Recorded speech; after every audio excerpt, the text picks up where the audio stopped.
e iniciamos.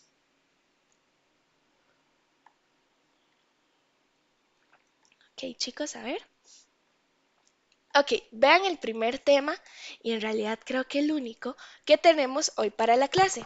El día de hoy vamos a aprender algo súper importante que se llaman las 7 herramientas de calidad. Vamos a ver sus ejemplos y análisis, ¿ok?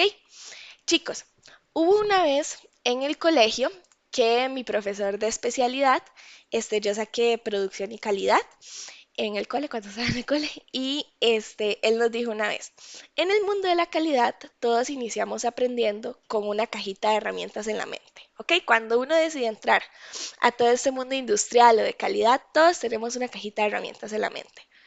¿Qué hacemos nosotros con esa cajita? Bueno, es nuestra responsabilidad también llenarla de todas las herramientas que existen alrededor del mundo relacionadas con la calidad.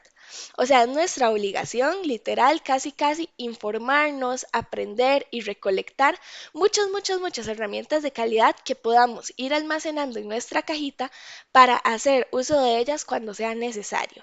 Si nosotros nos ponemos a pensar, chicos, básicamente existe una herramienta de calidad para cada problema que se nos presente. Y por eso es tan importante tener esa cajita llena, ¿ok? El día de hoy vamos a iniciar llenándola con 3 herramientas, perdón, con 7 herramientas súper buenas, súper útiles y que les aseguro van a necesitar durante toda la vida. Entonces, dice, las 7 herramientas básicas de la calidad es una denominación dada a un conjunto fijo de técnicas gráficas identificadas como las más útiles en la solución de problemas relacionados con la calidad. Se llaman básicas porque son adecuadas para personas con poca formación en materia y estadística. Bueno, en materia de estadística. También pueden ser utilizados para resolver, ojo lo que les decía, ¿verdad? La gran mayoría de cuestiones relacionadas con la calidad. Y ahí tenemos básicamente una imagencita que nos representa que el problema puede pasar por casi que todas las herramientas para obtener una solución. Entonces, ¿cuáles son estas 7 herramientas de calidad que vamos a ver el día de hoy?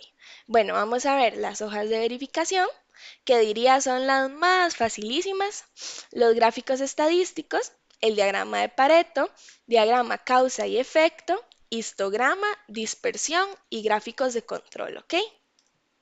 Entonces, vean, acá tenemos un poquito más visual el cómo se van a ver estas herramientas que vamos a ir guardando en nuestra mentecita. Pareto, dispersión, histogramas, causa y efecto, estratificación, gráfica de control y hojas de verificación o de chequeo. Entonces, vamos a empezar. La primera herramienta para el día de hoy son las hojas de verificación, que en palabras muy simples consisten en chequeo y marcar, chequee y marque básicamente. Como dice ahí, las hojas de verificación se utilizan para reunir datos basados en la observación del comportamiento de un proceso, con el fin de detectar tendencias por medio de la captura, análisis y control de información relativa al proceso. ¿Ok? ¿Qué más dice ahí? Básicamente es un formato que facilita que una persona pueda tomar datos en una forma ordenada y de acuerdo al estándar requerido en el análisis que se esté realizando. Las hojas de verificación, también conocidas como hojas de comprobación, de chequeo, check sheets, entre otras, organizan los datos de manera que puede usarse con facilidad más adelante y llega a brindarnos grandes respuestas. Entonces, ¿cuáles son los usos principales de estas hojas de verificación? Bueno, tenemos que son sumamente útiles para la clasificación de artículos defectuosos, para la localización de defectos por pieza, para determinar causas de defectos, o sea, por qué está ocurriendo este defecto, para la verificación o chequeo de tareas de mantenimiento, para el chequeo de lugares importantes y para registrar el cumplimiento de las BPM. ¿Alguno sabe qué significa BPM?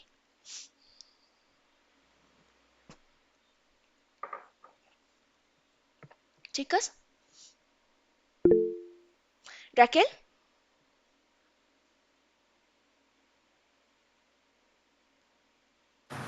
Profe, buenas prácticas de manufactura. Excelente, muy bien, Raquel. Buenas prácticas de manufactura.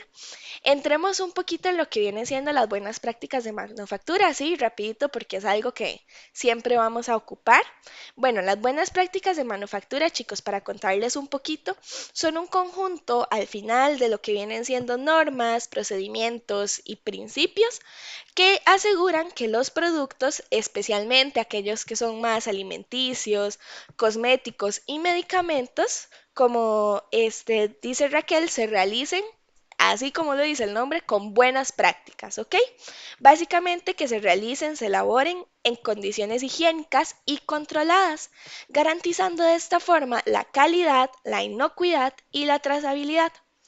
En palabras simples, sencillas, en español diría uno, las buenas prácticas de manufactura son todas las reglas que debemos seguir nosotros para garantizar que un producto sea seguro para el consumo y esté fabricado correctamente. La manipulación de todo, desde que llega la materia prima hasta que mi producto sale al cliente. ¿Ok? Ahora sí sabemos qué son BPMs. Excelente, muy bien. Genial, chicos. Entonces, vamos a continuar un poquito por acá. Aquí tenemos, chicos, ahora sí, los consejos para la elaboración, ¿ok? Es importante que siempre tengamos en cuenta que las observaciones que nosotros hagamos deben ser representativas. Las observaciones son como las muestras, chicos. De una fábrica de jugo de piña salen lotes o grupitos de 500 botellas. Entonces, yo sé que cada botella que yo examine es una muestra. Eso de hecho lo vamos a amplificar mucho más en el siguiente módulo, pero les adelanto un poquito, sabemos que es una muestra. La muestra tiene dos características. Uno, es representativa del lote. O sea, lo que yo vea en esa muestra me va a decir lo que hay en el lote. Y dos, todas las muestras tienen la misma oportunidad de ser analizadas. Entonces, ay, ¿me escuchan, chicos? Sí, sí, ok, gracias. Es que me salió como que fue el internet, pero creo que fue ahí un mini ratito nada más. Muchas gracias, ¿ok? Bueno, y todas tienen la misma posibilidad de ser analizadas, lo que significa es que básicamente todas tienen la misma probabilidad de que las tomemos y las examinemos. Entonces, para el caso de las hojas de verificación, asegurémonos de que estas muestras sí estén siendo representativas del lote, ¿verdad? Asegurémonos también de que el proceso de observación es eficiente de manera que las personas tengan tiempo suficiente para hacerlo, o sea, que no andemos en carreras, ¿verdad? Y sepamos que la población, o sea, el universo, el lote, lo que sea muestreado, debe ser homogéneo. En caso contrario, el primer paso va a ser utilizar la estratificación o la agrupación por características para el análisis de las muestras y observaciones, las cuales se llevarán a cabo de manera individual. ¿Ok? Y vean, aquí tenemos un poquito de cómo se ve una de las técnicas de hojas de verificación. Tenemos, primero que todo, la identificación de los problemas que estamos sufriendo, ¿verdad? Tenemos que en una empresa hay escape de gas en el contenedor, hay un golpe lateral en la bujía, hay una contracción de manguera, sobrecalentamiento del motor, doblamiento del enfriador y otros. Entonces, lo que nosotros vamos a hacer es definir un tiempo en el que nosotros queremos tomar muestras y vamos a, como lo dice su nombre, observar, ¿ok? Vean, por ejemplo, el sobrecalentamiento del motor. Vemos que en el día 1 se dio dos veces, día 2 3 y día 3 2 de nuevo. Estamos observando, ¿verdad? Y estamos recolectando esos datos para al final utilizarlos en posiblemente la solución, ¿ok? Vamos a ver, ¿qué más? Ok, chicos, vean, esta clasecita se me había olvidado comentarles. Yo siento que yo la doy muy chistosa, porque yo siento también, ¿verdad? De hecho, si creen que no es ahorita, me lo pueden poner en el form que les mando al final, que todo se aprende más rápido cuando uno lo repite y lo repite y lo repite. Y lo dice de distintas formas. Alguna van a sentir ustedes que es más fácil y se lo van a aprender. Entonces yo normalmente lo que hago, y tal vez ya lo han notado un poquito en las clases, es primero, por supuesto, leerles, explicarles un poquito lo que tenemos en diapositiva, porque al final es con lo que ustedes se quedan para sacarlo en cualquier momento, ¿verdad? Y después yo vuelvo como a decir ciertas cosillas importantes ya en palabras de la profe, ¿verdad? La definición, los objetivos, características, componentes, entre otras cositas. Entonces, eso es lo que voy a hacer ahorita. Voy a volver a repasar hojas de verificación para como que vayamos entendiendo mucho más, ¿ok? Entonces, ¿qué eran las hojas de verificación? Como ya sabemos, tienen muchos otros nombres, ¿verdad? Como check sheets, listas de chequeo, entre otros, ¿verdad? Y en sí, facilísimo para que lo recordemos, chicos, son formatos estructurados diseñados para, como estamos viendo en la pantalla, registrar datos de manera ordenada y sistemática conforme van ocurriendo los hechos. Por ejemplo, aquí los problemas, ¿verdad? Como ya sabemos, las hojas de verificación son una de las 7 herramientas básicas de la calidad y sirven como un punto de partida, un punto base para analizar problemas o controlar procesos. En palabras aún más fáciles, son una forma fácil de visualizar y recolectar datos directamente del proceso. ¿Ok? Rápidamente, entre algunos objetivos que existen de estas hojitas es facilitar la recolección de datos precisos y confiables, permitir un análisis rápido de información, servir como base inclusive para otros gráficos que vamos a ver ahorita. Entre ellos puede ser el diagrama de Pareto o el histograma. Y también entre sus objetivos está identificar la frecuencia de los defectos, errores o eventos. En sí, saber cuántas veces ocurre en cierto tiempo determinado, digamos. Características de estas hojitas, ¿verdad? Mantienen mucha simplicidad porque son fáciles de llenar, como esta que estamos viendo. Mantienen estandarización porque siempre van a seguir un mismo formato. Muestran mucha claridad, tienen bastante precisión y son muy versátiles. ¿Ok?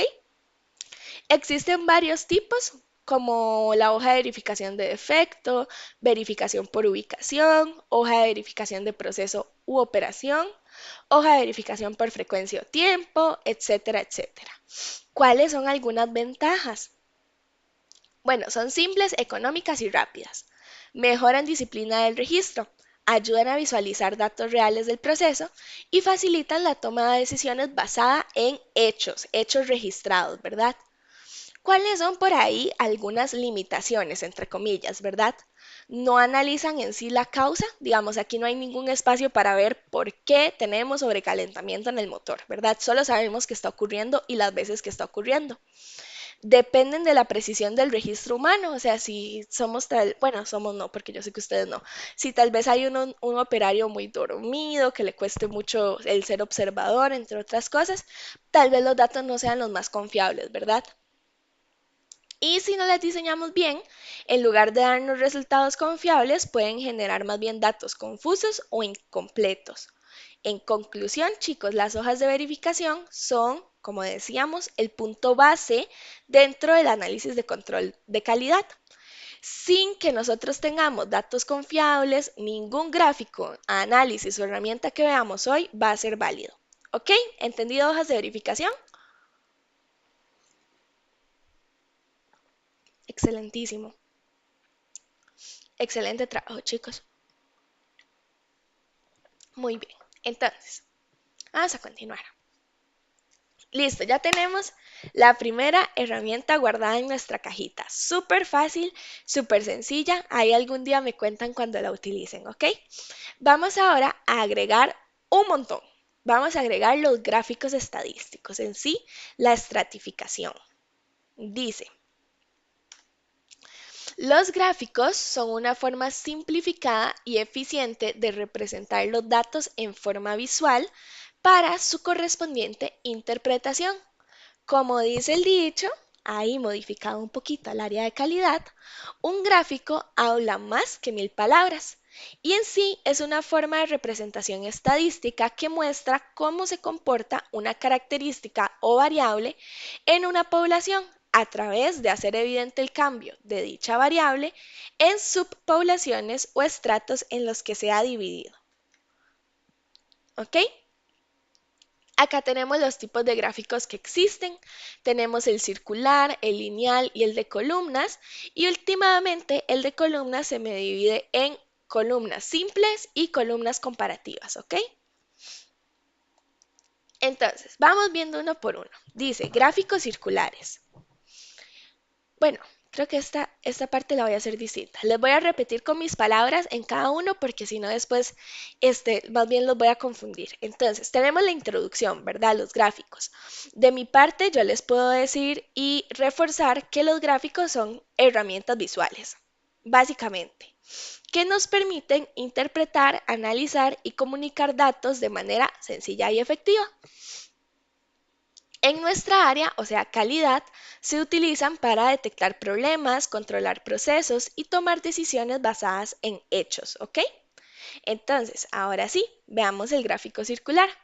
El gráfico circular, chicos, también podemos encontrarlo en la industria llamado como gráfico de pastel, de tarta, de torta o gráfico 360 grados. Es un recurso estadístico que se utiliza para representar porcentajes y proporciones. El número de elementos comparados dentro de una gráfica circular suele ser de más de 4 elementos. Entonces, definición de este. Representa proporciones o porcentajes de un total en forma de sectores circulares. Algunas características de este gráfico es que el círculo que estamos viendo ahí representa el 100% de mis datos. Cada sector que vemos, el amarillito, el celeste, entre otros, muestra la parte proporcional de cada categoría. Y es importante que sepamos que este gráfico se utiliza con datos cualitativos o categóricos. Entre los principales usos del gráfico de tarta o 360, circular, como quieran llamarle, está mostrar la participación porcentual. Por ejemplo, este, este gráfico era de actividades de entretenimiento preferidas, ¿ok? Entonces busca mostrar esas respuestas de manera porcentual y también busca comparar distribuciones simples. Las ventajas de este gráfico es que realmente visualmente es muy atractivo y lo entendemos bastante fácil, ¿verdad? Es súper amigable. Y entre las ventajas tenemos que tal vez no muestra fácilmente pequeñas diferencias y es difícil de comparar varios gráficos circulares entre sí. Cositas importantes de este gráfico, chicos. Siempre, siempre, siempre, bueno, en este y en todos realmente debe existir un título que me diga qué es el gráfico. En este caso tenemos un gráfico que nos está mostrando las actividades de entretenimiento preferidas, podemos decir, en la clase de los miércoles, ¿ok? Entonces, el 43% de nosotros prefirió la televisión, el 37% el cine, el 6% prefiere escuchar radio para entretenerse y el 14% prefiere ir al teatro, ¿ok? Que de hecho eso me lleva al siguiente punto. Todo debe estar identificado, justo como lo vemos ahí. Ahora, hay algunos gráficos, chicos, que vamos a ver hoy que es necesario que solo se aprendan las definiciones, ¿verdad? Si no viene la manera de construirlos aquí, todo bien. Pero yo, a mí como me gusta fortalecer un poquillo esas cosas, tengo cierto material que nos va a ayudar a fortalecerlo. Entonces, para este tengo material. Les voy a presentar otra diapositiva que nos va a ayudar a entenderlo mejor. Déjenme ver cuál era. Esto es de Pareto. Creo que esto es del circular. Ajá, ok. Les voy a presentar.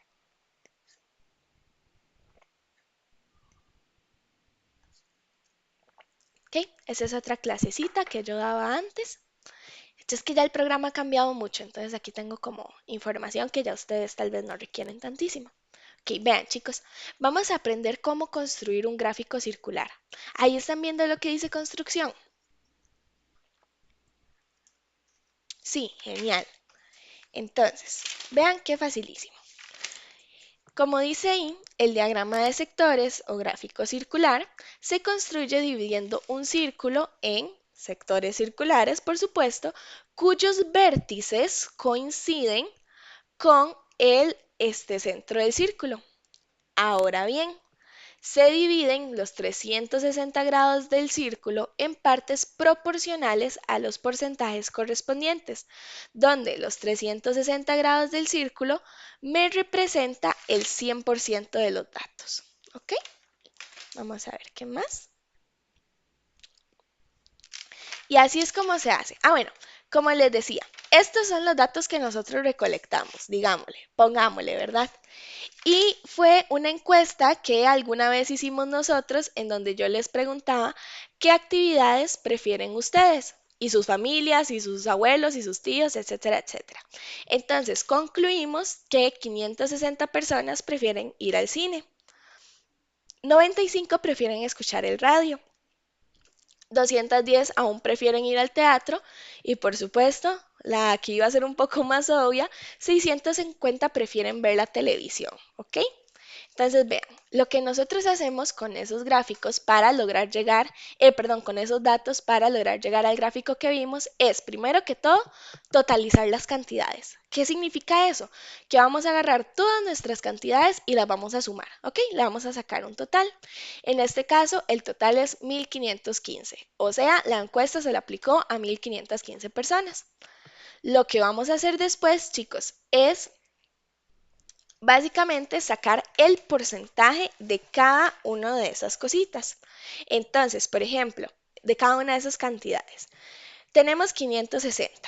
¿Y cómo le saco yo el porcentaje de 560? Con esta fórmula súper fácil que les voy a explicar y les va a servir toda la vida. Agarramos la cantidad, en este caso 560, lo dividimos entre el total de datos, o sea, 1515, y lo multiplicamos por 100. Así de fácil ya ustedes van a tener los porcentajes siempre, no solo en este ejemplo, ¿verdad? Y ya de esa forma sacamos porcentajes. Para saber que los hicimos bien, al final de cuentas, cuando ya tengamos todos los porcentajes, si los sumamos nos tiene que dar 100%, ¿ok? El tercer paso es sacar los grados, que los grados se sacan súper fáciles. Básicamente ponemos 360 en la calculadora, lo multiplicamos por el porcentaje que ya teníamos y eso nos da los grados, ¿ok? Y vean, ahí también ya lo tenemos. Si queremos saber que lo hicimos bien, sumamos y nos tiene que dar 360 siempre. Entonces, ahora lo que tenemos que hacer es construir el gráfico.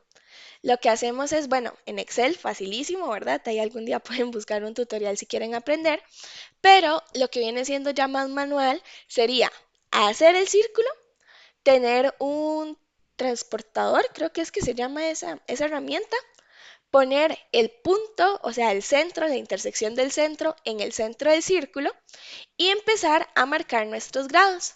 Entonces, es que antes aquí en Meets uno podía rayar, pero ya no. Entonces, digamos, ponemos, siempre tienen como una crucecita o un huequito. Entonces, eso lo ponemos en el centro del círculo. Normalmente nos debe estar marcando 0, ¿verdad? Entonces, nada más vemos hasta qué punto ya son, por ejemplo, 133 grados. Cuando ya hicimos la primera sección, debemos mover, girar nuestra herramienta para que otra vez en el final de la primera nos quede el principio de la segunda. ¿Ven? De 0 a 23, de 0 a 50 y de 0 a 154. Y así es como nos quedaría, ¿verdad? Que es lo que ya vimos. Entonces, ¿entendido, chicos? ¿Todo clarito?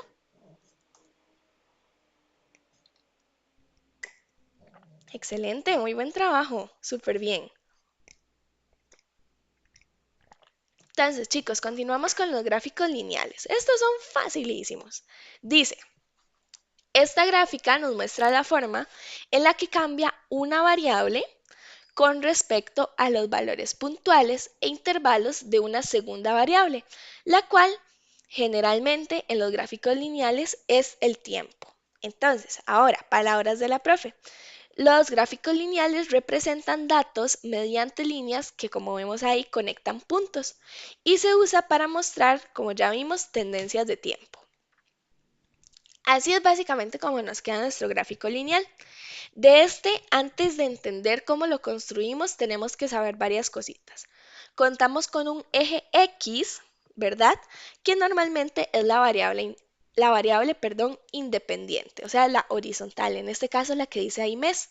Y normalmente en esta representamos el tiempo, el número de lote, entre otras características. Y también tenemos la parte de la izquierda, o sea, la vertical, que es el eje Y, que me representa la variable dependiente, o sea, ya un valor medido. Estos gráficos, chicos, pueden tener una o más líneas para comparar variables. Entre los usos está controlar las variaciones temporales y o analizar tendencias o comportamientos de procesos. Ventajas de este: es excelente, súper excelente de hecho, para observar fluctuaciones y patrones que se estén dando. Y entre las desventajas, así fácilmente no muestra distribución interna de datos. Entonces, vamos a ver con mi otro material cómo es que se construyen.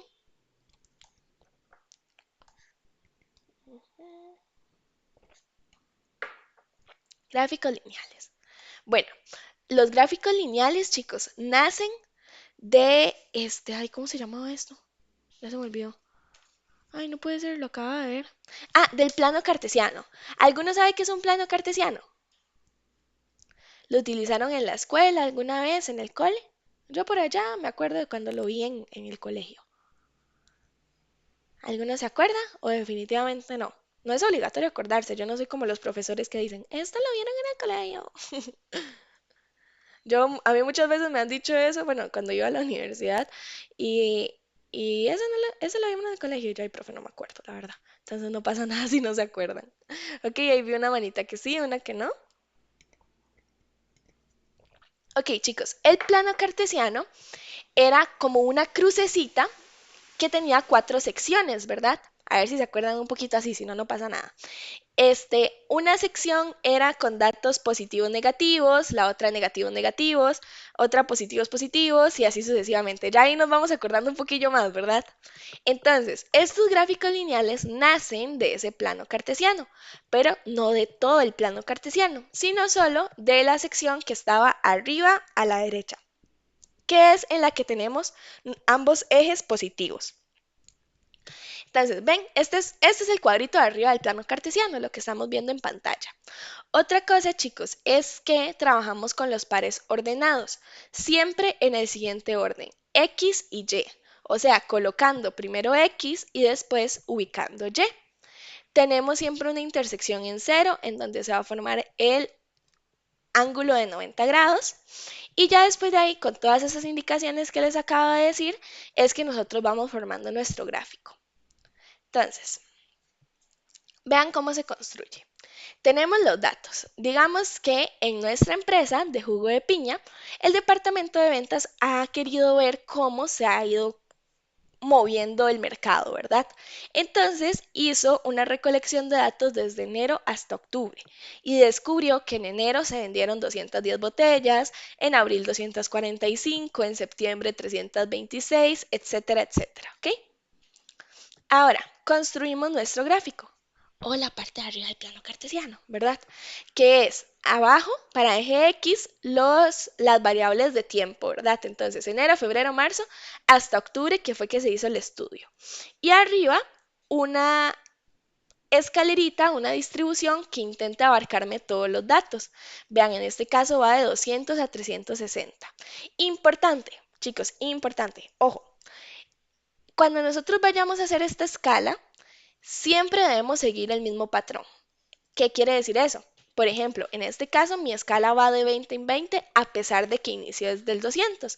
200, 220, 240, 260, etc. Jamás ni nunca voy a poder empezar 200, 201, 202, 205, 210, 225, 200... No, jamás. Tenemos que llevar un patrón, una secuencia, ¿ok? Entonces, en este caso, mi secuencia es de 20 en 20, empezando en el 200 y terminando en el 360. Ahora sí, lo que voy a hacer es básicamente ir ubicando los valores según el mes y la cantidad. Recuérdense, X y Y. Entonces, en este caso, en enero, ¿verdad? Variable X, me ubico aquí. Recordamos que vendimos 215 botellas, ¿verdad? Entonces, subo, subo, subo y me ubico en el 215. En este caso, podemos asumir que es ahí como medio a la mitad de la mitad, porque arriba está el 220. Y en la intersección, donde peguen esas dos líneas mentales que yo hice, yo voy a marcar mi puntito. Y así sucesivamente con todos. Primero vamos a tener muchos puntitos, pero después debemos unirlos a todos con una línea. En este caso lo que me está diciendo el gráfico es que empezamos flojitos en venta. En marzo casi que quebramos, pero en octubre ya estamos recuperadísimos, ¿verdad? Vendimos un montón o no. Y si nos vamos a los datos, lo comprobamos, ¿verdad? Marzo fue nuestro mes más bajito, vendimos 202 y octubre 355. O sea, un cambio súper drástico. Y así es como nos quedaría. ¿Entendido?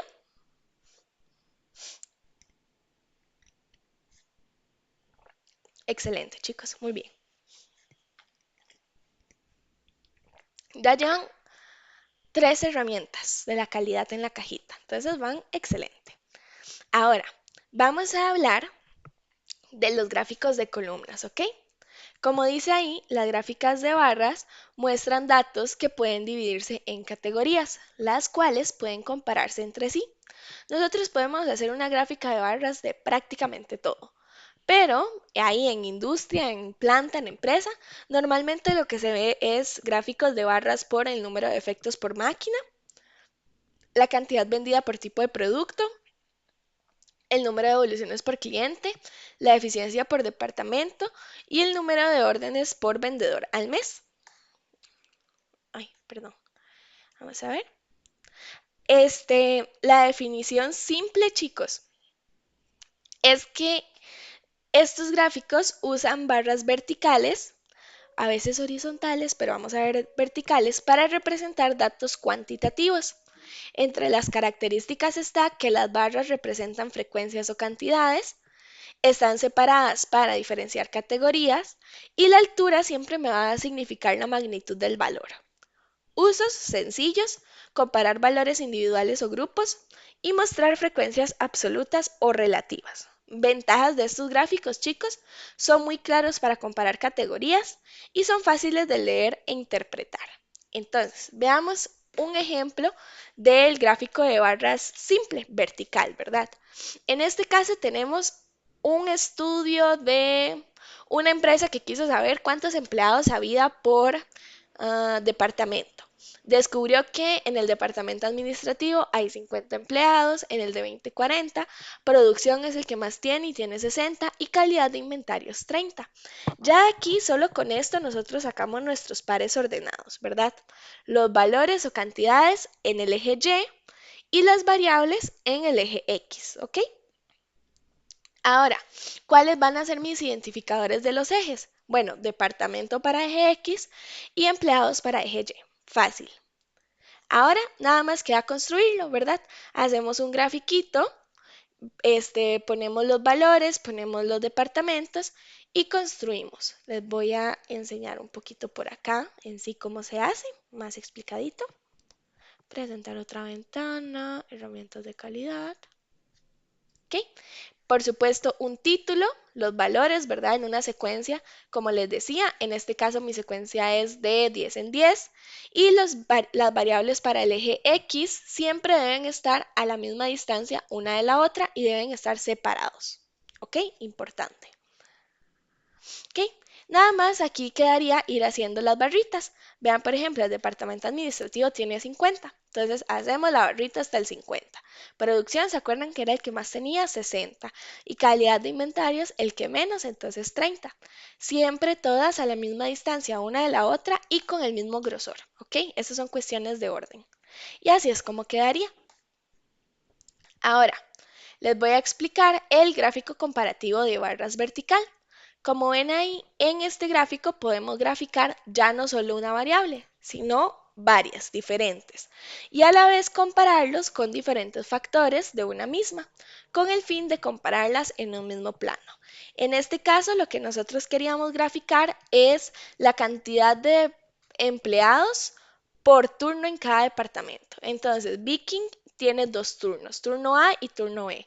En turno A hay 30 empleados y en turno B hay 20. Dynamic, por ejemplo, en turno A tiene 40 y en turno B 20. Entonces, nuevamente, facilito, ¿verdad? Hacemos el grafiquito como ya lo conocemos, agregamos un título y en este caso también agregamos una leyenda, que es básicamente estos cuadritos de colores que me identifican cuál barra, cuál color me va a representar el turno A y el turno B. En este caso, todas las barras de color azul representan turno A y todas las barras de color anaranjadito representan turno B. ¿Ok? Y en este caso lo hacemos igual, solo que por variable, o sea, en este caso por departamento, las barritas sí van a ir juntas, como por categoría básicamente, ¿verdad? Entonces vean que Viking aquí me está diciendo los empleados por turno, Orión también, pero todas en la misma categoría. Ya para distintas categorías, nuevamente sí dejamos la misma distancia entre cada una, ¿ok? Entre cada comparación. Y así es como nos quedaría. ¿Entendido?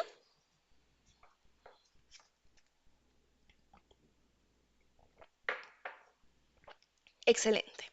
Muy bien, muy bien. Un super aplauso. Ok, entonces, continuemos. Ahora sí, voy a volver a cambiar de diapositiva con el diagrama de Pareto. Este es súper lindo y es súper fácil, no se me asusten. Dice, el diagrama de Pareto o también diagrama 80-20 o relación 80-20.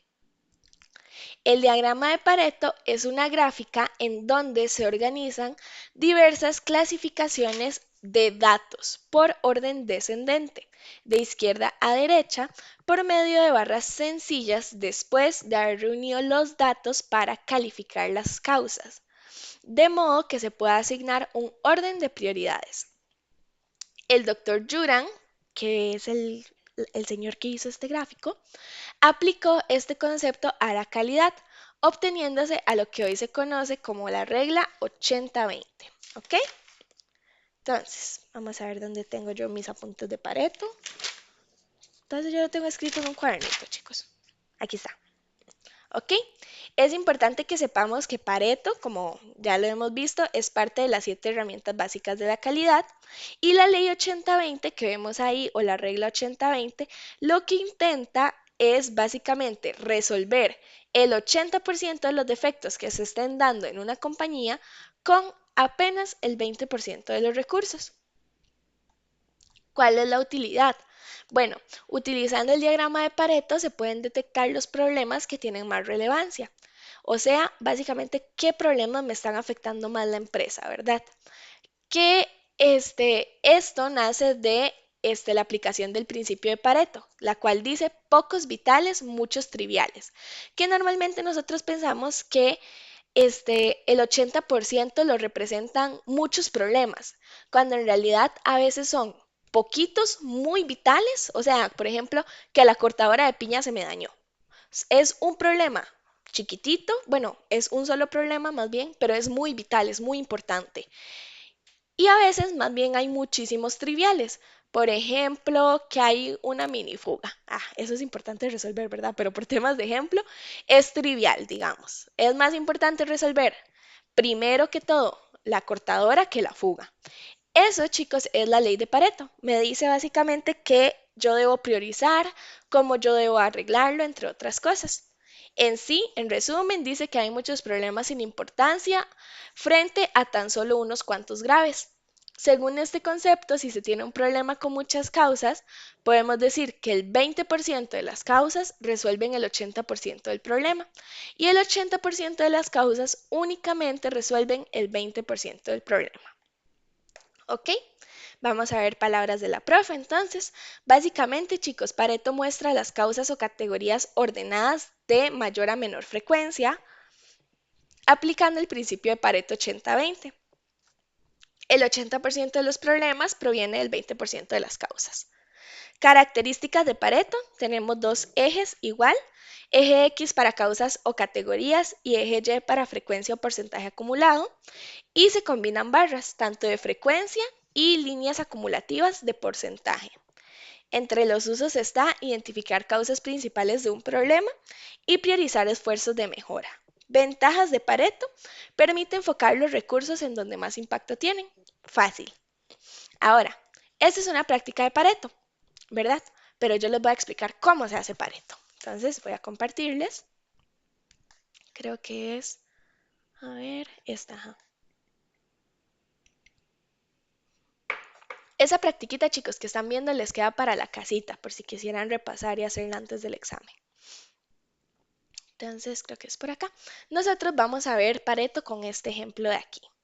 Dice, en una empresa de jugo de piña, los inspectores de calidad vieron que estamos teniendo algunos problemas con el empaque. Entonces fueron a recolectar datos de defectos de empaque y llegaron a la conclusión de que los defectos que se están dando es con el pegamento, con el sello, con la impresión, con el código de barras y con el grosor. Y que la cantidad de esos defectos es la siguiente. En una semana, digamos, estos son datos de una semana nada más. En pegamento tuvimos 14 errores en una semana, 16 errores de sello, 192 errores de impresión, 47 de código de barras y de grosor 134. Entonces, ¿cómo realizamos Pareto? Una vez recolectamos los datos, lo que tenemos que hacer es ordenar las cantidades de mayor a menor, ¿ok? Así como van viendo en pantalla. Después las totalizamos. ¿Qué era totalizar cantidades? ¿Alguien me recuerda?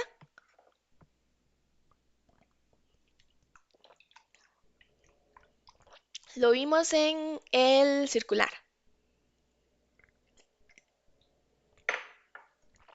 ¿Qué era, chicos? Sumar, ajá, exacto, muy bien, Eric y Diana, sumar todas las cantidades, ¿verdad? Entonces, en este caso tenemos 403 defectos en una semana. ¿Qué sigue? Fácil calcular el porcentaje. ¿Y cómo lo hacíamos? Cantidad entre total por 100. Y ahora sigue sacar el porcentaje acumulado, que ese sí es un poco distinto, ¿ok? El porcentaje acumulado funciona así, chicos, vean. Ubiquémonos en esta última imagen en porcentajes. Vemos que tenemos 48, 33, 12, 4, 3, entre otros, pero debemos sacar el acumulado. Entonces, hacemos una columna a la par que diga porcentaje acumulado. El primer porcentaje, nada más lo movemos, ¿ok? Si tenemos 48, mi primer porcentaje acumulado también va a ser 48. Y a partir de ahí, yo sumo el de arriba con el de abajo. O sea, 48 más 33, 81. 81 más 12, 93. 93 más 4, 97. 97 más 3, 100%. ¿Entendido? ¿Entendimos cómo lo acumulamos? Excelente, muy bien.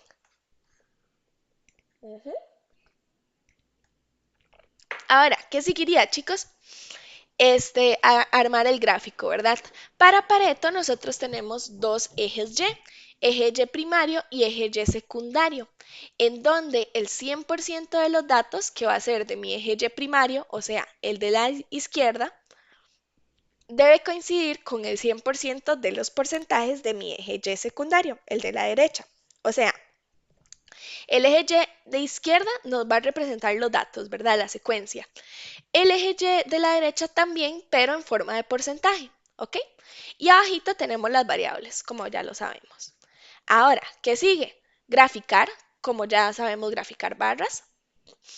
Y después lo que vamos a hacer es ir poniendo nuestros porcentajes acumulados como si fueran del gráfico lineal, ¿verdad? En puntitos. Entonces, veamos por ejemplo este de acá. En este caso, impresión. Entonces, tenemos que la primera barrita es impresión y ya aquí la hicimos hasta que chocara con el 192. Ahora, el porcentaje acumulado de impresión es 48%. Entonces, yo me voy al centro de la barrita y pongo un punto. Y así sucesivamente. Construyo primero mis barritas y en el centro voy alineándolas con los porcentajes acumulados. Y al final les hago una rayita y los uno. Ahora, ¿qué sigue, chicos? En este caso, creo que acá lo vemos mejor. Proseguiría ubicarme en... Bueno, creo que en realidad lo vemos mejor en donde estaba. Procedería ubicarme en el 80%, ¿ok? Veamos un poquito aquí, devolvámonos. Ajá, en el 80%. ¿De cuál? De mi eje Y secundario. Entonces, yo vengo aquí, me ubico en el 80, sigo la rayita y en donde me pegue con la línea que ya había hecho, bajo, de una vez bajo. Y de esa forma ya nos queda así. ¿Ven?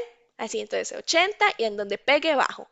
Y así ya facilísimo nos dividió el 80% y el 20%. En este caso, chicos, el 80% son los pocos vitales, o sea, vean que son poquitos problemas. Tenemos impresión totalmente y casi que la mitad de grosor. Son poquitos, pero que me representan mucho, o sea, me están representando el 80% de mis problemas. Y al final hay muchos triviales, que son los que no significan mucho, no me están causando tanto estrago, que son código de barras, sellos, otros e inclusive grosor, ¿ok? ¿Entendido, Pareto?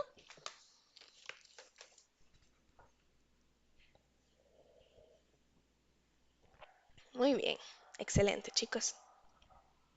Genial. Ok, entonces, ya aquí lo que seguiría es la practiquita que les mencioné. Esta ustedes la tienen en el material, si quisieran hacerla, por supuesto. Y si no, pues al final no tiene puntos, chicos, no tiene calificación. Ay, perdón, ya me salí. Ok, ven, esta practiquita de acá. Y esto es lo que acabamos de ver, básicamente, ¿ven? Los porcentajes acumulados y todo, pero de esta practiquita.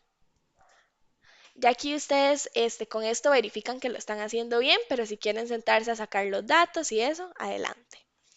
Ok, chicos, continuamos con el diagrama causa y efecto, también conocido como espina de pescado. ¿Por qué? Porque la formita es de un pescadito, ya lo vamos a ver. Entonces, ven, ahí está el pescadillo. Dice, el diagrama causa y efecto es una técnica de análisis en la resolución de problemas. Muestra la relación entre una característica de calidad y los factores que la causan, además de sus posibles soluciones o contramedidas.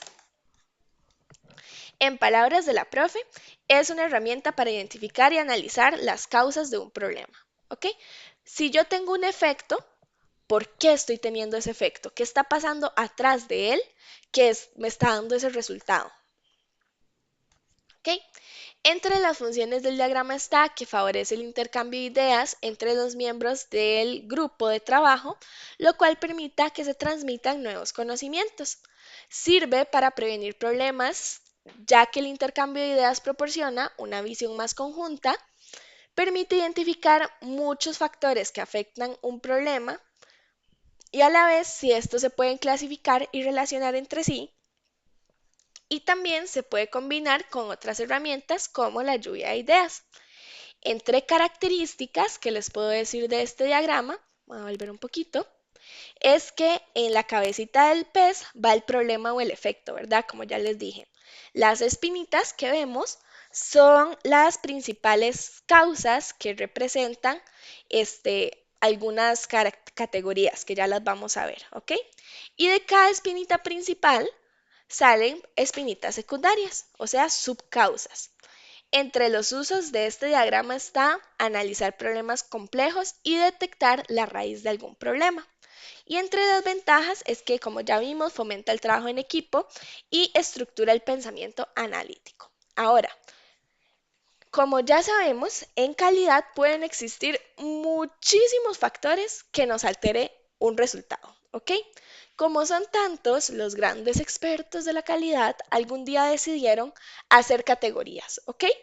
Y esas categorías se llaman las 7 M's de la calidad. Estas categorías, chicos, son las que nosotros vamos a utilizar para nuestro diagrama.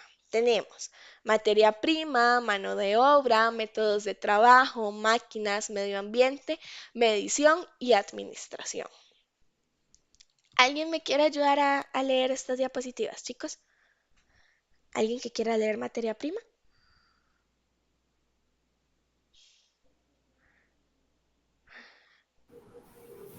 Yo, profe, Adelante, Wendy, muchísimas gracias, más bien. materia prima. Las materias primas necesarias para el proceso deben ser especificadas por las hojas de operaciones correspondientes, chequeando la procedencia, el estado, la cantidad y la fecha de fabricación, ingreso. Excelente, Wendy, muchísimas gracias. En este caso, chicos, la materia prima, como dice Wendy, por supuesto es un factor importantísimo, ¿verdad? Que puede llegar a alterarme mi producto. ¿Por qué? Porque al final es la base, ¿verdad?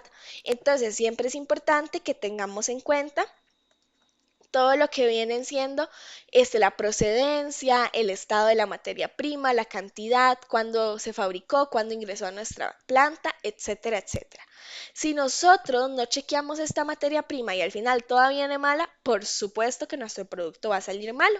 Por ejemplo, llegaron 50 carretas de piña y nosotros decimos, ay, qué pereza ir a revisar esas carretas de piña. No, no, se ven lindas, métanlas, así que importa, descárguenlas. Y adivinen, por afuera se veía lindísima, pero por adentro esa piña venía fatal y nadie se dio cuenta. Se procesó un montón de piña mala, o sea, imagínense lo que son 50 carretas de piña para que al final el jugo ya no se pudiera vender. ¿Por qué? Porque es un jugo malo, no sirve, no cumple con parámetros, tiene un pésimo sabor o la piña ya estaba así como para botarla. Entonces, ¿qué pasó ahí? Aparte de que perdimos producto, perdimos demasiada plata, demasiado tiempo y demasiado recurso, cosa que no se puede permitir dentro de las empresas, chicos, ¿ok? Tenemos mano de obra. ¿Alguien me quiere ayudar con mano de obra? Tan amables, por favor.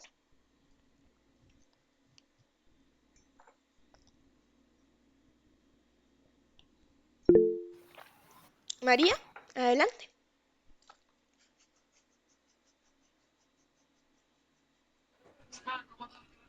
Esa dice así, mano de obra. Es posible, es posiblemente una de las M's más importantes. En general, cualquier proceso, incluso los de mayor grado de automatización, perdón, tienen un componente cuantitativo, cualitativo de mano de obra más o menos especializada.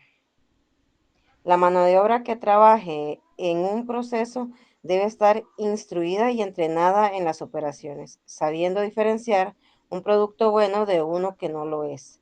Debe conocer cómo reaccionar ante una no conformidad y llevar los registros correspondientes a la operación. Excelente, María, muchísimas gracias. Entonces, veamos que la mano de obra también es muy importante, ¿verdad? Al final es lo que se está manipulando, es la persona que está dirigiendo el proceso. En este caso, si nuestra mano de obra no está instruida, no está capacitada, no sabe cómo realizar el proceso, posiblemente este no salga bien, ¿verdad? Por ejemplo, cuando estamos haciendo una receta, digamos, llega alguien y dice un pastel de zanahoria. Bueno, no, porque eso no sé cómo se cocina. Un pastel de papa, ¿ok? Llega y dice, no, yo sí sé hacerlo. Y no me den manuales, porque la verdad es que yo sí sé y nadie me entrena y nadie me diga y ni siquiera voy a buscar un tutorial en YouTube. Y empieza y no sabe cuánto tiempo se dejan las papas en agua y tras de eso ni las chequeó. Entonces ya tenemos un puré ahí todo duro. No sabía que se le tenía que echar sal o más bien le echó muchísima. Entonces ya todo salado. Se le olvidó comprar el queso o compró uno que ni siquiera se derrite. Entonces ya, ¿verdad? Tuvimos un mal resultado. La mano de obra siempre debe saber lo que está haciendo. Si no, al final también vamos a tener mermas, que las mermas son pérdidas, como las que ya hablamos. ¿Ok? Tenemos método de trabajo, que es cuando las operaciones no deben hacerse de cualquier manera, sino que debe haber una forma pautada e indicada en las hojas de operaciones, o sea, procesos estandarizados, que lleve a la repetitividad de acciones de manera de asegurar la uniformidad en el resultado. El método indica la secuencia de acciones dentro de la operación y el número de operarios involucrados, ¿ok? En este caso, chicos, en casi toda empresa, y si en sus empresas para los que trabajan no pasa así, es un excelente proyecto que pueden implementar. Hay procesos estandarizados, lo que significa que existen guías. O sea, siempre, siempre, siempre está por escrito cómo se tienen que hacer las cosas. Esos son los métodos de trabajo. Ahora, como creo que les comenté, que estos métodos de trabajo existan no significa que no se puedan mejorar. Siempre se puede buscar una mejora continua, pero hasta el momento debemos seguirlos al pie de al pie de la letra. ¿Por qué? Uno, porque funciona. Me están dando buenos resultados, funciona. Dos, porque me ayuda a mantener resultados similares, ¿verdad? Al final creo que Nunca hemos llegado a probar, por ejemplo, una Coca-Cola que todas las veces que me compro una botellita me sabe distinta. Y tal vez es porque la empresa cada vez que saca una producción utilizan un método distinto. Eso no pasa, normalmente tiene un sabor característico, ¿verdad? Aunque a mí ya no me gusta mucho la nueva Coca, siento que antes sabía más rica. Posiblemente cambiaron algo en el método de trabajo. Entonces, todas esas cositas también son importantes y el que no se sigan estos métodos puede llegar, por supuesto, a afectarme la calidad de algún producto. Después tenemos máquinas, que básicamente, chicos, no voy a leer eso porque es muchísimo, pero se los voy a resumir en que las máquinas son herramientas claves en mi proceso, ¿verdad? El llegar a utilizar una máquina que no es adecuada para el proceso puede ser una causa de deficiencia de calidad o el inclusive encontrar una máquina que tal vez no lleve mantenimiento, que nadie se dio cuenta que se le reventó una paleta, entonces ya tengo producto contaminado, que hace meses no la limpian, entonces ya está llena de polvo. Todas esas cositas en las máquinas también llegan a afectar mi calidad y puede ser muchísimo, muchísimo, muchísimo más grave que tal vez algunas de las que hemos visto, ¿verdad? Porque, por ejemplo, digamos que se reventó una paleta con la que se revolvía el jugo, una paleta de metal, ¿verdad? Se reventó porque nunca nadie le hizo mantenimiento, nadie se dio cuenta que la máquina tenía vida útil de 5 años y llevan usándola 10, todas esas cosillas. Y al final, digamos que no tenemos un control de calidad tan estricto que nos detecte metales, salió el jugo al mercado con partículas. Problemón, chicos, problemón para la empresa. Todavía digo yo, ¿verdad? Desde mi punto de vista, que se detecte la falla en la empresa y tengamos que botar 500 lotes de jugo de piña, ok, pero que se detecte porque ya alguien nos demandó ahí con la garganta toda cortada, fatal. O sea, creo que es el peor escenario que puede ocurrir a nivel de industrias. ¿Ok? Tenemos medio ambiente, que también es súper importante. En este caso entran un poquito las 5 S, ¿verdad? Muchas veces si estamos en un entorno descuidado, que no está limpio, pasa lo mismo, ¿verdad? Como que nuestra mente también se refleja. Nos sentimos ofuscados, nos sentimos cansados, no nos gusta trabajar, bajamos nuestra productividad, etcétera, etcétera. En cambio, si estamos en un entorno limpio, bonito, que nos haga sentir bien, posiblemente nuestra productividad sea mejor. Ahora, esto no solo pasa a nivel mental, sino también a nivel físico. Si estamos en una planta desordenada, que no tenemos ni por dónde pasar, ojalá nunca les ocurra, pero puede ser que un día alguien vaya muy rápido, no se fijó que hay ahí un pedazo de máquina, se fue y metió la mano en donde estaban cortando la piña. Entonces, horrible suceso, ¿verdad? El que exista una falta de orden y limpieza, como dice ahí, va a atentar con la obtención de buenos productos, en sí favoreciendo la mezcla y la confusión, dificultando los desplazamientos libres y aumentando las chances de accidentes en trabajo. En realidad, todo sector productivo debería asegurarse de este punto antes de continuar con los demás. 5 S básicamente, ¿ok? ¿Hasta aquí alguna pregunta, chicos, con alguna de las M's que acabamos de ver o todo va clarito? Súper, muy bien, muy bien. Ok, entonces, sigamos con medición. Pongan mucha atención porque después de esto vamos a hacer un ejercicio súper rápido. Dice, la medición se refiere a todo tipo de medición que se hace en el sector. Por ejemplo, cuando medimos o contamos la cantidad de piezas fabricadas, los tiempos estándar de operación, la cantidad de piezas conformes y no conformes, las mediciones hechas sobre piezas, productividad, cantidad de retrabajos, entre otros. Pensemos que una gestión ágil y moderna de un proceso se hace cuando se conocen sus índices o mediciones. Esto permite hacer correcciones y mejoras, es decir, tomar decisiones. Eso solo se puede hacer cuando se conocen los valores de un proceso. Si nosotros no sabemos cuántos mililitros deben ir en mi botella de piña y todo lo hacemos al ojo, al final no estamos obteniendo un buen producto o un producto estándar. Si no sabemos cuánto es los grados Brix que deben ir, y al final, a mí me dijeron que es entre los, no sé, un valor random, entre los 50 y los 150. Al final no estamos teniendo resultados uniformes, homogéneos, entre otras cosillas, ¿verdad? Entonces es por esto también que la medición es sumamente importante. A mí acá también me gusta abarcar mucho el tema de la metrología, como por ejemplo que las máquinas estén bien calibradas, que los instrumentos estén midiendo bien y también inclusive un poquito el personal, ¿verdad? Que sea personal capacitado para utilizar los instrumentos. ¿Ok? Y en la última M que tenemos la administración. La administración es la gestión, o como bien lo dice su nombre, la administración del sector. Y está a cargo del encargado del sector, gerente, supervisor, como lo llamen. Y lo hará a través del manejo y control de las M's anteriormente mencionadas.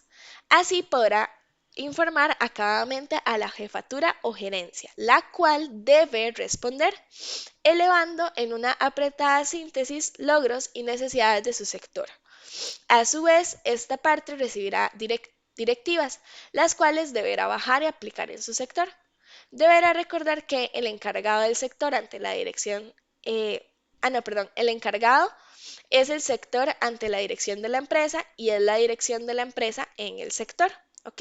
Básicamente el que se mantenga una buena administración, que exista comunicación, que se estén elevando los problemas, ya sea gerencia, jefatura, y que gerencia, jefatura sepa respondérmelos, ¿ok? Si no hay una buena administración, si a los jefes no les importa, etcétera, etcétera, por supuesto no vamos a obtener buenos resultados. Entonces, ahora sí, vamos a ver cómo se construye un, un diagrama causa y efecto. Entonces, el paso número 1 es que hagamos un rectangulito y lo ubiquemos en la parte, en el lado derecho de una hoja de papel, como lo vemos ahí. Ahí adentro va a estar escrita nuestra característica de calidad. Por ejemplo, jugo de piña defectuoso, ¿ok? Ese es nuestro efecto. El paso número 2 es dibujar una línea gruesa de izquierda a derecha que pegue con este rectángulo. Esta va a ser la columna vertebral de mi diagrama o la columna del pescadito. El paso número 3 es dibujar líneas inclinadas que apunten a la línea central, las cuales van a simular las espinas de un pescado. Vamos a escribir las causas primarias en los extremos de estas espinas y las vamos a encerrar en un recuadro. Las causas primarias son las M's que ya vimos, ¿verdad? Ahí tenemos materia prima, mano de obra y métodos de trabajo. Después, como paso 3.1, vamos a dibujar líneas horizontales que apunten a las espinas y en el extremo vamos a escribir las causas secundarias que afecten a la primaria. Por ejemplo, jugo de piña defectuoso. Causa primaria, materia prima. ¿Qué puede estarme afectando la materia prima? Bueno, que la piña venga mala, que venga muy golpeada, que venga con muchos pesticidas, etcétera, etcétera. ¿Ok? Y así es como nos quedaría, nuestro esquema básico. Veamos un ejemplito. Tenemos ventas estancadas. Entonces, aquí tenemos nuestras causas principales, ¿verdad? Puede ser la maquinaria, que las máquinas de coser están muy antiguas. En los métodos no hay mucha publicidad, los precios son muy elevados. En el ambiente, el taller está muy ubicado, muy lejos de la ciudad y no hay envíos por Uber Flash, por ejemplo, o existe una alta competencia en el mercado. Me interesa saber si entendimos este ejemplo, chicos. Sí, ok, entonces vamos a hacer uno súper rápido. Vamos a ver. De acuerdo a este esquemita básico, yo les voy a dar a ustedes un caso. Les voy a explicar el problema, les voy a decir cuál es la tarea y les voy a dar unas pistas, ¿ok? Y vamos a resolver el caso. Yo les voy a dar unos minutitos y ya después venimos y lo compartimos. Entonces, chicos, cada uno de ustedes va a tener que encontrar una causa secundaria. Pueden elegir la causa primaria que quieran. Administración, medición, medio ambiente, la que quieran. Pero cada uno va a tener que decirme una secundaria de la que eligieron. Solo una, no se preocupen, ¿ok? Entonces, del casito que les voy a decir. El caso que yo les traje para hoy, es que tengo muchos. Tengo de lavandería, tengo de logística. No, pero uno de alimentos, porque es mi industria favorita.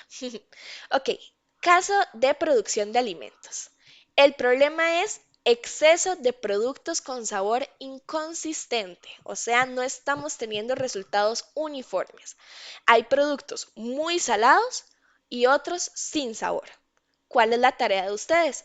Por favor, piensen, anoten si necesitan una causa secundaria de la categoría que elijan, de cualquier causa primaria. Ahora, pistas. Ustedes pueden preguntarse, ¿qué podría afectar la cantidad de sal que estamos agregando? ¿Quién está controlando el proceso? ¿Se están pesando los ingredientes? ¿Siempre en el mismo equipo? ¿Siempre la misma persona? ¿Ok? Entonces, esas son algunas pistas, algunas preguntas que pueden hacerse y porfa, elijan una. Les voy a dar, ¿cuánto queden, chicos? Tal vez 4 minutos. ¿Les parece bien 4? O mejor 5. Ustedes mandan. ¿4 o 5? ¿Quién vota por 5? ¿Manitas? ¿Puedo ver manitas? 5. Ok, Nidia, muchas gracias. Entonces, 7:26, volvemos y quiero porfa, escucharlos a todos o leerlos en el chat. Adelante, chicos, entonces. Yo también voy a participar, cualquier cosa. Sí, por supuesto, yo repito. Entonces, lo que vamos a hacer es el siguiente ejercicio. Yo les voy a dar a ustedes un efecto.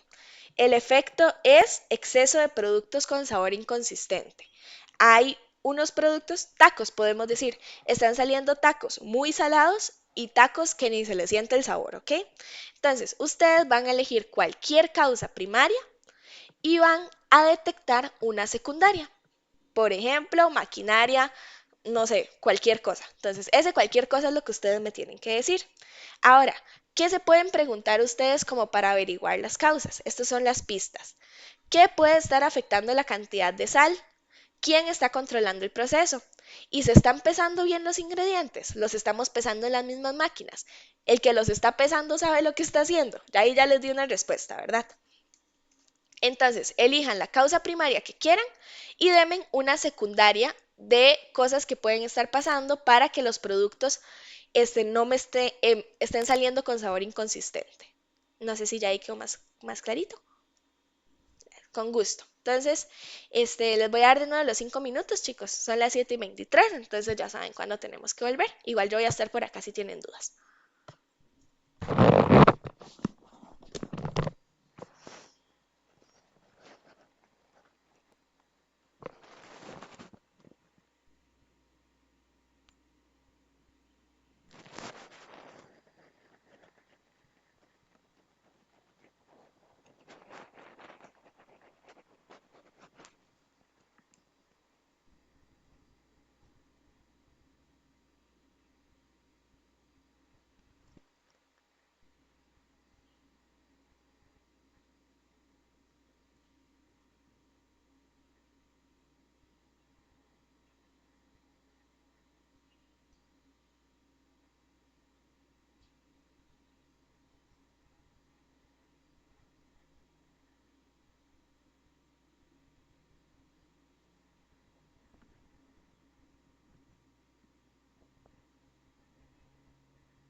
Ok, chicos, ¿quién quiere empezar? ¿Algún valiente, valiente?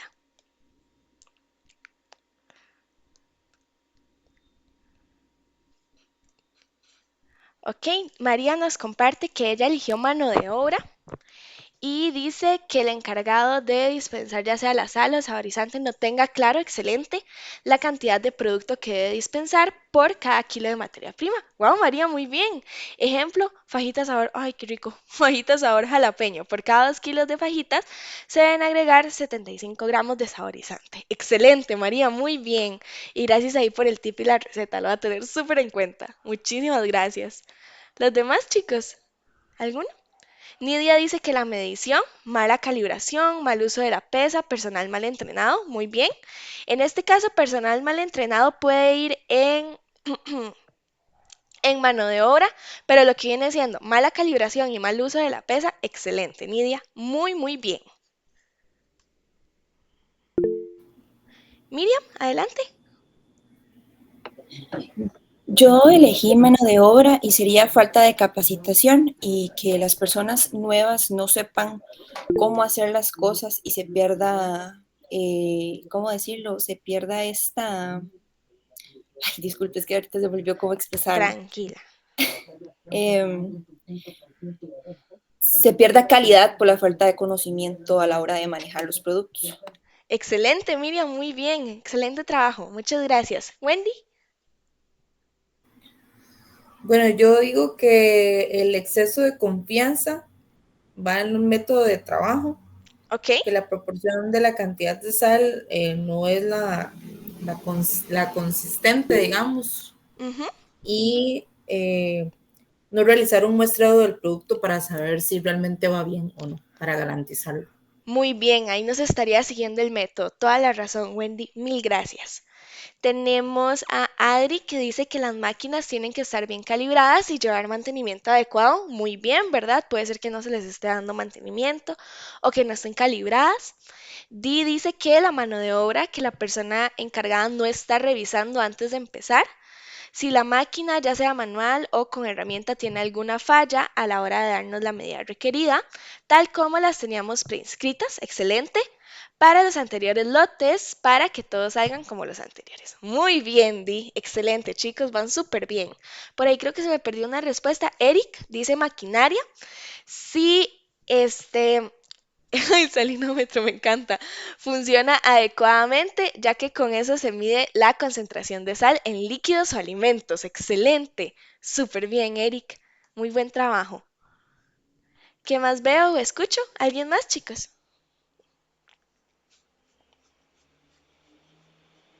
Uno más, aunque sea.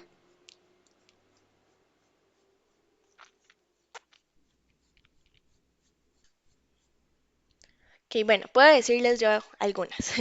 Digamos, yo tengo apuntadas, por ejemplo, en método, el procedimiento que tal vez no existe, ¿verdad? No existen estos manuales, guías, que nos dicen.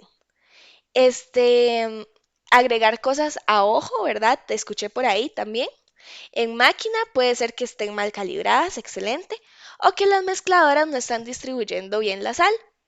En material puede ser que estamos utilizando distintas materias primas, tal vez una sal más gruesa y otra más fina. En mano de obra, que el personal no esté capacitado, que haya mucha rotación de personal y cada uno utilice el método propio. En medio ambiente, que exista mucha humedad o temperatura, lo que afecta a la disolución de la sal. O las corrientes de aire o polvo, chicos, vean que esas cosas, aunque suenan súper insignificantes, también llegan a alterar. Y entre otras cosillas, ¿verdad? Por ahí vi una última que decía, Raquel, herramientas, falta de cuchara medidora, muy bien, balanzas mal calibradas o faltantes. Excelente, chicos. Ay, no, chicos, muy orgullosa de ustedes, de verdad que hacen un excelente trabajo siempre y hoy no ha sido la excepción. Entonces, muchas gracias por participar y continuemos, porque nos queda ratillo. Ay, ya me salí. Bueno, tenemos los histogramas, ¿verdad? Ay, perdón, chicos, yo sé que no, porque ya vi que sí entendieron, pero ¿les queda alguna duda con esta o cualquier otra herramienta que acabamos de ver? ¿Todo claro? Excelente. Muy bien. Súper, entonces continuamos. Histogramas o distribución de frecuencias. Vamos a ver qué dice los histogramas o la distribución de frecuencias. Dice, un histograma es un resumen gráfico de un conjunto de datos. Su éxito radica en que conjuga dos tipos de técnica: la estadística, que permite sacar conclusiones del conjunto de datos, y los gráficos, que permite representar los datos y hace sencilla su interpretación. Utilidad de los histogramas. Primeramente, organizar un gran volumen de información de manera gráfica para observar la forma de cómo se distribuyen los datos según su frecuencia y tomar decisiones en base a eso. Número 2, obtener una comunicación clara y efectiva de la variabilidad del sistema. 3, mostrar el resultado de un cambio en el sistema, identificar anormalidades examinando la forma y comparar la variabilidad con los límites de especificación. ¿Ok? Construcción. Primero se recolectan los datos que se necesitan pasar por el método más adecuado. Los datos son fundamentales para toda acción de mejora. En este caso estamos midiendo en centímetros cualquier producto, digamos las tapas de la botella de piña, de jugo de piña, perdón. Bueno, la botella es de plástico, pero para jugo de piña. Entonces estamos midiendo en centímetros esas cositas. Y aquí tenemos todas nuestras mediciones. Paso importantísimo, organizarlas, ¿verdad? Ahora, después seguiría hacer los límites en clases. Entonces, de 57 a 58, de 58 a 60, de 60 a 62 y de 62 a 64. Que me abarque todos mis datos, ¿ok? Pero como en categorías, de dato 1 a dato 2, de dato 2 a dato 3 y así sucesivamente. Y después saber cuántos hay en cada uno de esos límites. Digamos, en este caso, de 62 a 64, vean que hay súper poquitos. Y si contamos, deberían haber menos de 10, ¿verdad? 3, 4, 5, 6, 7. Ay, no, chicos, les mentí. Perdón. Básicamente es con las clases, pero es un toque distinto. Ya les voy a decir cómo es.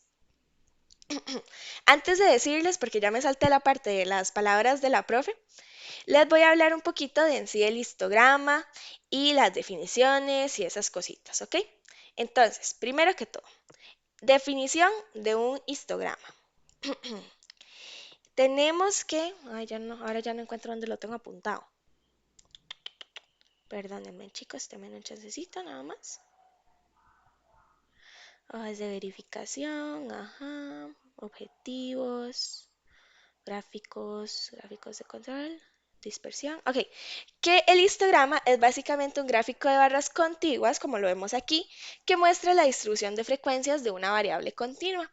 Entre las características tenemos que mantenemos dos ejes, ¿verdad? Eje X con el intervalo de clase y eje Y con la frecuencia. Y las barras están pegadas. ¿Por qué? Porque son variables continuas. Ahora, los usos es analizar la dispersión y forma de los datos y determinar la variabilidad que existe en el proceso. Entre las ventajas tenemos que identifica sesgos, dispersión o bimodalidad y que es base para aplicar un control estadístico. Ahora, ¿cómo logramos hacer un histograma? Bueno, un histograma, como ya sabemos, es un gráfico de barras que muestra cómo se distribuyen los datos numéricos dentro de un conjunto de mediciones.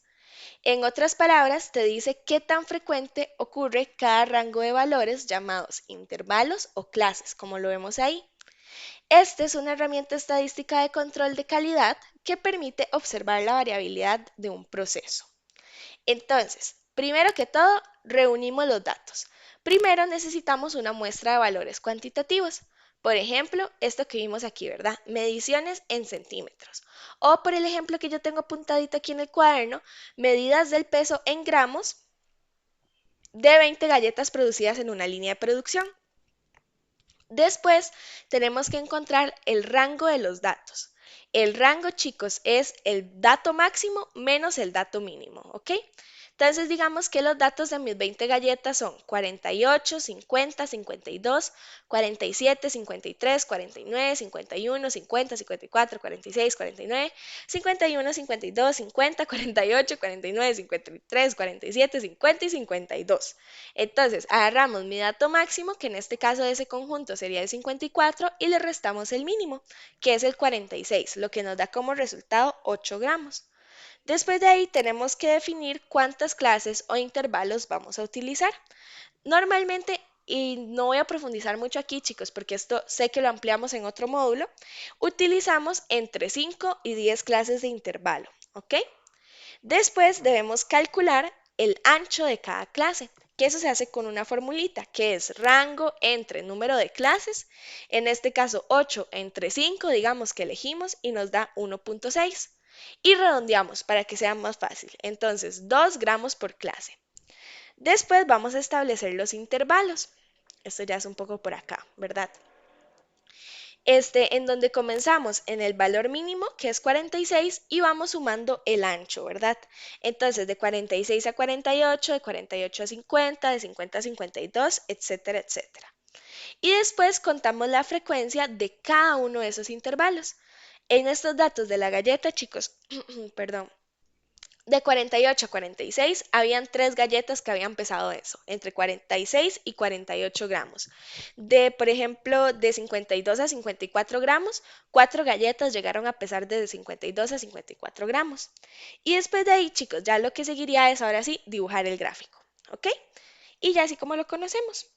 Entonces, en conclusión general, chicos, el histograma nos muestra un vistazo de qué tan uniforme o variable es el proceso. Chicos, les puedo decir que es una herramienta bastante buena, ideal, diría, para analizar la estabilidad y dispersión antes de aplicar otros métodos estadísticos, como gráficos de control o Pareto. ¿Entendido ahora sí, después del desmadre que hice? ¿Todo clarito? Genial, chicos, muy bien, muchas gracias. Entonces, ahora veamos los diagramas de dispersión, básicamente regresión y correlación. Déjenme buscar de una vez donde los tengo. Están de dispersión, de dispersión. Oye, ya hoy no encuentro. Aquí está, ok. Ok, dice, los gráficos de dispersión se utilizan para estudiar la posible dependencia entre dos variables, características de calidad o causas de problemas seleccionados en el Ichikawa. Dice, en palabras de la profe, un diagrama de dispersión muestra la relación entre dos variables cuantitativas mediante puntos en un plano cartesiano. Mantenemos las mismas características que hemos venido viendo, ¿verdad? Eje X en donde tenemos una variable independiente y eje Y en donde tenemos una variable dependiente. Y cada punto representa los valores. Usos, determinar si existe una correlación, ya sea positiva o negativa. Y ventajas, permite ver tendencias y patrones de relación. Existen dos tipos de regresión más utilizados, que son los que vemos en pantalla. La correlación positiva y la correlación negativa, también llamados tendencia hacia la alta o tendencia hacia la baja. Les pregunto, chicos, ¿cómo sé yo cuando un gráfico o estos puntitos va hacia arriba o hacia abajo? ¿Cómo sé yo cuál de estos dos está yendo hacia arriba, por ejemplo? ¿Cuál creen ustedes que está yendo hacia arriba, el de positiva o el de negativa?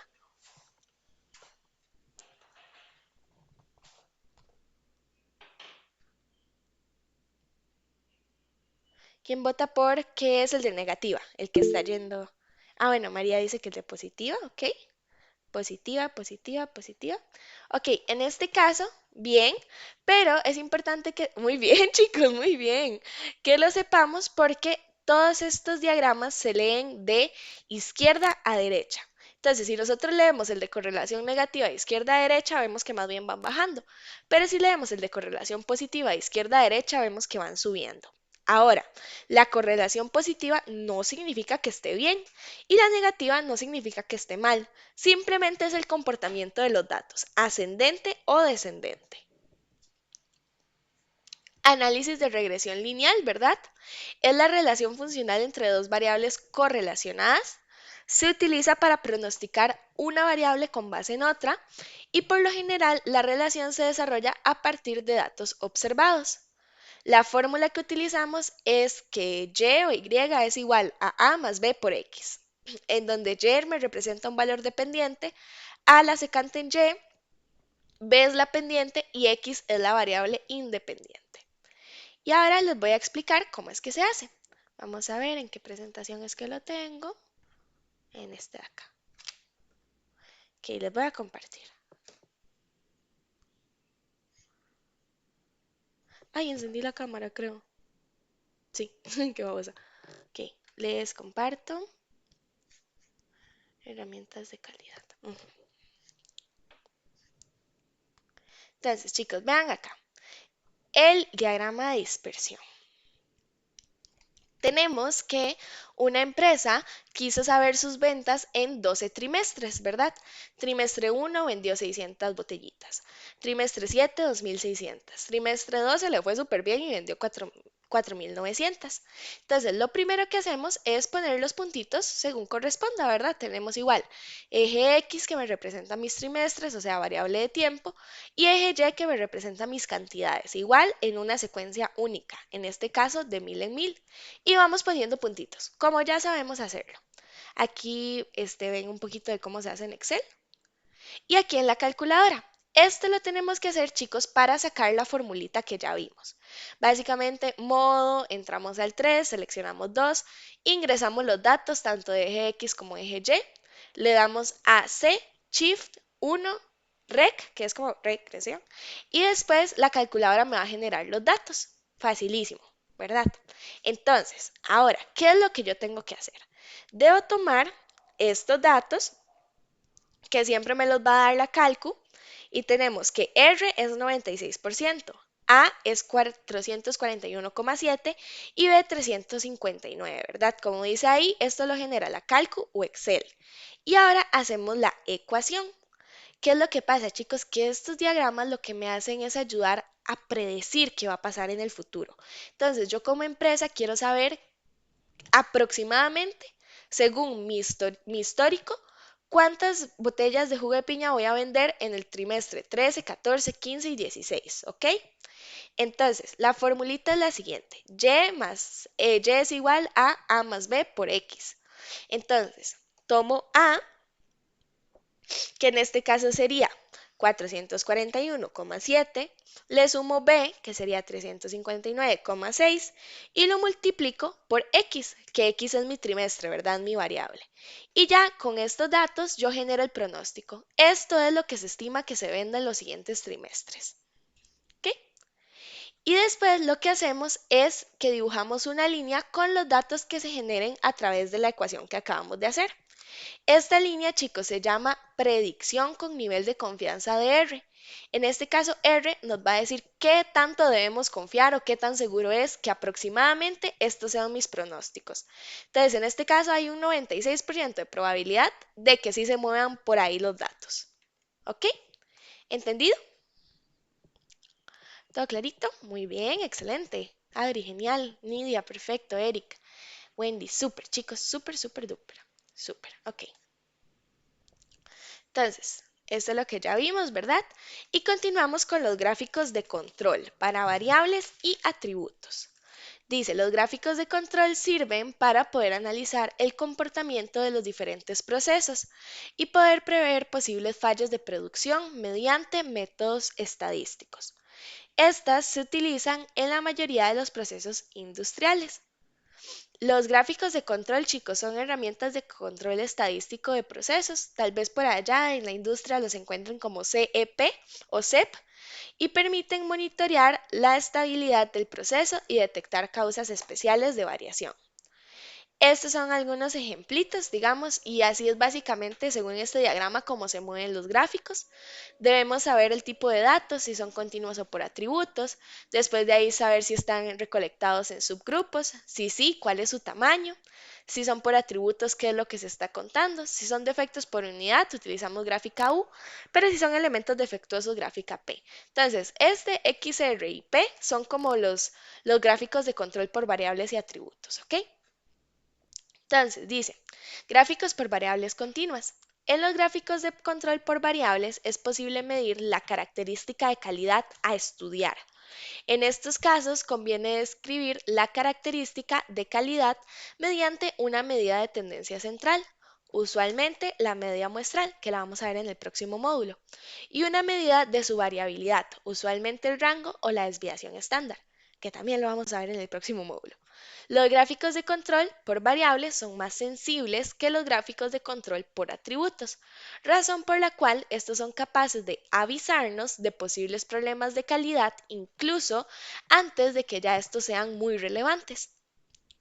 Tenemos la gráfica XR o también gráficas por variables continuas, que básicamente se utilizan para observar el nivel y la variación del proceso para muestras con un tamaño de 8 o menor.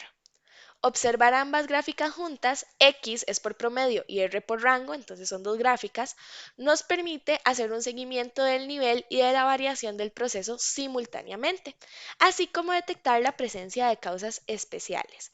Como les decía, estos gráficos evalúan la media, que es el promedio, o sea, X, y el rango, o sea, R, de subgrupos de datos continuos. Entre las características está que la gráfica X controla la tendencia central y la gráfica R controla la variabilidad y se comparan con límites de control calculados estadísticamente. Entre los usos tenemos monitorear procesos de producción como peso, tamaño, espesor, entre otros, y detectar desviaciones o inestabilidad. Y básicamente así es como se ve.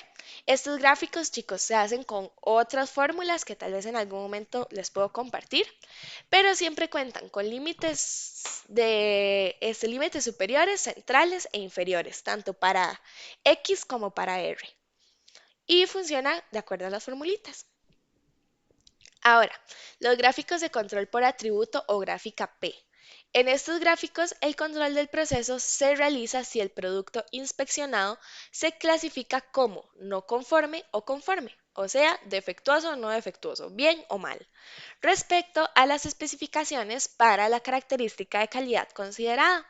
Los gráficos de control por atributo tienen la ventaja de sintetizar de forma rápida toda la información referida a diferentes aspectos de calidad de un producto, ya que permiten clasificar este como aceptable o inaceptable. Además, no suelen necesitar de sistemas de medición muy complejos y son más fácilmente entendibles por los no especialistas. Entonces, estos gráficos de control P básicamente controlan la proporción de unidades defectuosas en muestras. En las características tenemos que se basa en datos discretos o atributos, que es lo que acabamos de decir, defectuoso o no defectuoso, y muestra la fracción de defectuosos en cada muestra. Entre los usos tenemos controlar la calidad de productos por atributos y detectar variaciones en la tasa de defectos. Como dice ahí, el gráfico de control P o de fracción defectuosa es útil en el estudio del nivel de calidad de un proceso en cuanto al porcentaje defectuoso del mismo al que se refiere. Al igual que todos los gráficos de control, este necesita tamaños de muestra grandes para tener la evidencia estadística necesaria para así concluir acerca del estado del proceso, y son recomendables solo valores de P inferiores al 10%, ya que los porcentajes de defectos superiores a este valor debe ser expresado mejor como defectos por cada 100 unidades. ¿Ok? Y básicamente así es como se ve un grafiquito P. Igual tenemos límite superior, central e inferior.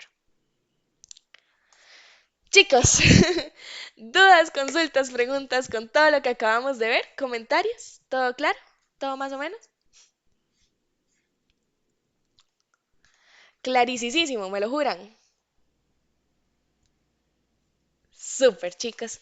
Entonces, de mi parte, ahora sí, primero que todo, les doy un súper aplauso y un súper abrazo de felicidades porque lo han hecho increíble hoy.